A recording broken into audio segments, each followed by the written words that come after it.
ప్రపంచాన్ని తన వేళ్ళ మీద ఆడించిన వాడు, తన డాన్స్‌తో భూమిని పులికింపచేసిన వాడు. The legend Michael Jackson. కానీ అతనికి ఒక వింత కోరిక ఉండేది. అదేంటంటే 150 ఏళ్ళు బతకాలని. అవును. చావును ఓడించాలని యుద్ధం ప్రకటించాడు. తన ఇంటి దగ్గరే 24 గంటలు కాపలాగా 12 మంది డాక్టర్లు, శరీరం చెక్కు చెదరకుండా 15 మంది ట్రైనర్లు. అతను తినే తిండి, పీల్చే గాలి అన్ని ల్యాబ్‌లో టెస్ట్ అయ్యాకే లోపలికి వెళ్ళేవి. చివరకు ఏ అవయవం పాడైనా ఇచ్చేందుకు ఆర్గాన్ డోనర్స్ కూడా సిద్ధంగా ఉండేవారు. కానీ ప్రకృతి లెక్కలో వేరుగా ఉన్నాయి. 2009 జూన్ 25 150 ఏళ్ల కళ 50 ఏళ్ళకి కుప్పకూలిపోయింది. ఆ డాక్టర్లు, ఆ అత్యాధునిక టెక్నాలజీ, ఆ కోట్లాది రూపాయల ఆస్తి ఏది ఆ మాదక ద్రవ్యాలు తీసుకోవటం వల్ల వచ్చిన గుండెపోటును ఆపలేకపోయింది. జాక్సన్ చనిపోయిన నిమిషాల్లోనే గూగుల్, ట్విట్టర్, వికీపీడియా సర్వర్లు క్రాష్ అయ్యాయి. ప్రపంచమే స్తంభించిపోయింది. చావును సవాల్ చేసిన వ్యక్తిని చావు చిరునవ్వుతో పలకరించి తీసుకుపోయింది. ఇక్కడ మనం ఒక నిజాన్ని ఒప్పుకోవాలి.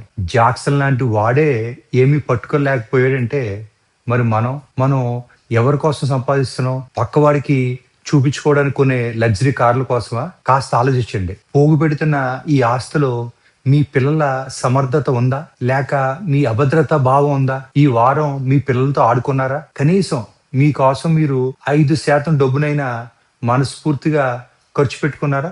మనం ఆస్తులు సంపాదిస్తున్నాం అనుకుంటాం. కానీ మనం సంపాదిస్తుంది కేవలం కాగితాలు మాత్రమే. ఆ కాగితాల మీద మన పేరు తాత్కాలికం. ఇది నా ఆస్తి అని నువ్వు గర్వపడ్డ ప్రతిసారి పైనున్న దేవుడు నిన్ను చూసి నవ్వుకుంటాడు. పెద్ద పెద్ద సైంటిస్టులు, మేధావులు సాధారణ సైకిల్ మీద తిరిగారు.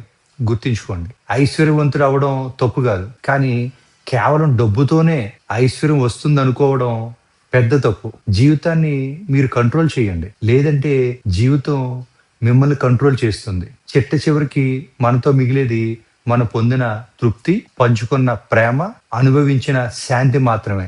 దురదృష్టం ఏమిటంటే ఈ మూడింటిని మీరు డబ్బుతో కొనలేరు. ఈ క్షణమే మీ వాళ్లకు కాస్త సమయం ఇవ్వండి. హాయిగా నవ్వండి. ఎందుకంటే శ్వాస ఆగిపోయాక వెనక్కి తిరిగి చూసుకుంటే బతికాము అని గుర్తుండాలి, కానీ దాచాము అని లెక్కలు కాదు. మీకు ఈ మాటలు నిజం అనిపిస్తే కనీసం ఒక్కరికైనా ఈ వీడియో షేర్ చేయండి. ఎవరికో ఒకరికి ఇది కొత్త జీవితాన్ని ఇవ్వచ్చు. బతకడం అంటే శ్వాస తీసుకోవడం కాదు, ఆ శ్వాసను ఆస్వాదించడం. మీ జీవితంలో మీకు అత్యంత ఆనందాన్ని ఇచ్చే విషయం ఏమిటో నాకు కామెంట్స్లో తెలియజేయండి.